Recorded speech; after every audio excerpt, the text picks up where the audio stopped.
Welcome back to our channel. Today, we're doing a live mock interview for a manager position. Sitting with me is Steve. Ready, Steve? Absolutely, Nancy. Question 1. Alright, Steve, imagine two departments in your company keep blaming each other for missed deadlines. What's your first move? These are its options. I'd go with C. I'd bring both teams together and align on goals.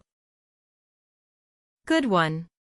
That's the right move. Collaboration beats escalation. A great manager fixes conflicts by creating communication, not chaos. Question 2.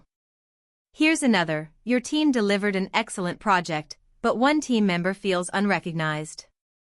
What would you do? These are its options. I'd pick B. Talk to them privately to ensure they feel valued. Exactly. Managers who listen keep teams motivated. Question 3. Okay, let's say the client changes requirements mid-project. How do you respond? These are its options. Option A. I'd assess the scope, timeline, and cost first. Perfect. That's how real-world managers handle change, by balancing flexibility with feasibility. Question 4. One of your team members keeps missing deadlines even after multiple reminders. What would you do? These are its options. I'd go with C. Understand the reason and help them improve. Exactly, Steve. Coaching before penalizing, that's what separates good managers from bad ones. Question 5. You've been told to reduce your team's cost by 20% without reducing output. What's your first step? These are its options. Option C. Cut inefficiencies, not people. Exactly.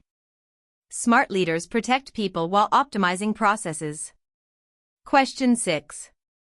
During a client meeting, two of your senior team members start arguing. What do you do?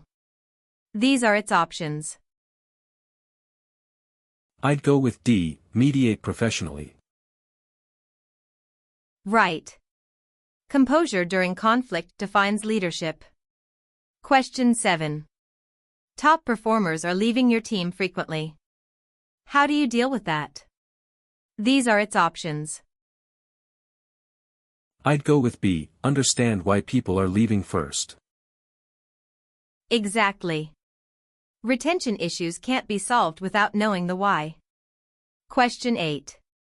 You realize a report you sent to management has a major error. What's your immediate action? These are its options. C. I'd take responsibility, fix it, and send an updated version. Perfect answer. Accountability builds trust more than perfection ever could. Question 9. Two teams you manage have conflicting goals. How do you resolve this? These are its options. I'd choose C. Realign both teams to a shared purpose. Exactly. Unity starts with clarity from the top. Question 10.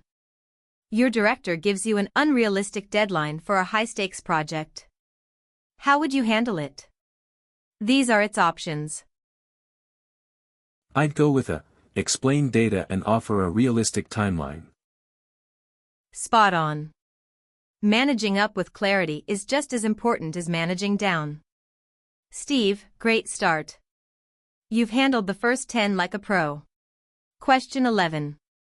Alright, Steve, imagine this. One of your clients sends a very rude email blaming your team for something that wasn't your fault. What would you do? These are its options. I'd choose C. Stay professional and clarify with facts. Exactly. Emotional control is key.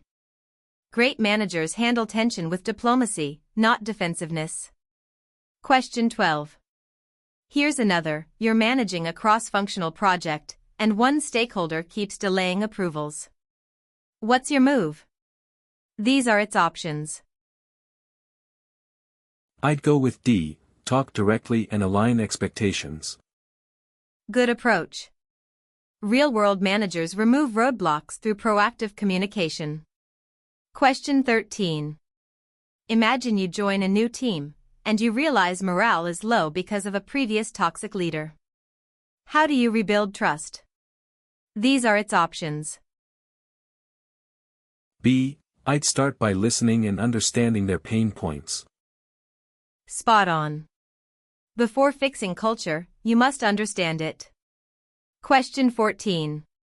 One of your key projects is behind schedule, but your team insists everything's fine. What do you do? These are its options. I'd choose B. Verify through data before assuming. Exactly. Managers trust people, but verify through evidence. Question 15. You have a junior member who keeps coming to you for every small decision. What would you do? There are its options. I'd go with C. Coach them to make decisions themselves. Perfect. Empowerment creates future leaders. Fantastic answers, Steve. You've handled pressure, ethics, and leadership questions like a true professional. Thanks, Nancy. These questions really made me think like a real manager. And to everyone watching, how many of these did you get right? Comment your score below, and don't forget to like, share, and subscribe for more real interview sessions. See you in the next one.